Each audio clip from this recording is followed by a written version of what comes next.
Hello, it's Stuart Strop with the EV practice at JD Power. EVC Monthly Pulse is our upper funnel EV shopping report. It gives us feedback from over 2,000 U.S. new vehicle shoppers every month. April Monthly Pulse is out. You EV advocates out there will be pleased to hear that at 22.9%, the ratio of shoppers very likely to consider an EV in the next 12 months increased month over month, bumped up a whopping 0.4 of a point over March. So a nominal change at best, but important in terms of ending that record setting 5-month run of declining scores and lowest ever scores. Meanwhile, on the other end of the spectrum, very unlikely declined yet again to 21.3%. So it's now down about 2 points from the number that we saw in February. Does this mean we're coming off rock bottom EV purchase consideration in March and headed back toward blue skies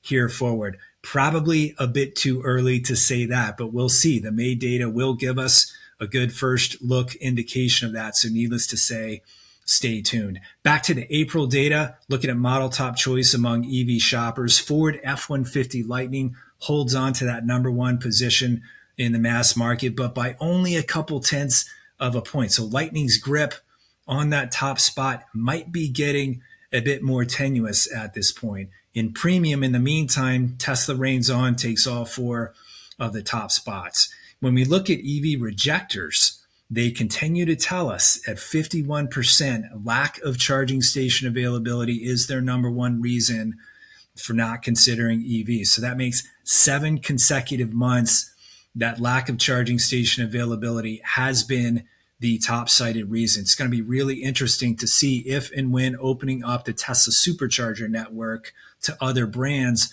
starts to change that result.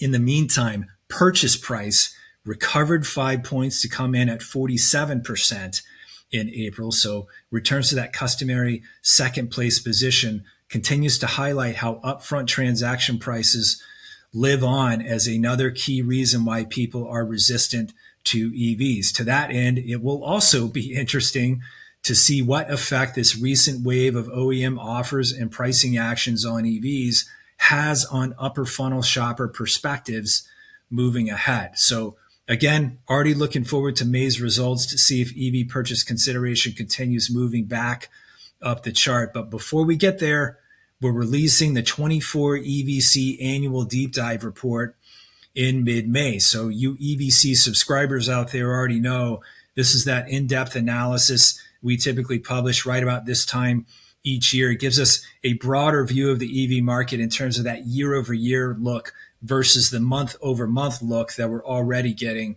from Monthly Pulse.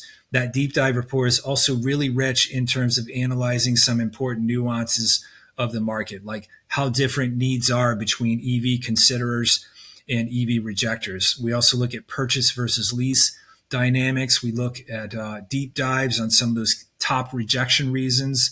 We also look at EV cross-shopping between models. We look at demographic details, geography, macroeconomic factors, and much more. So keep an eye out for that annual deep dive report.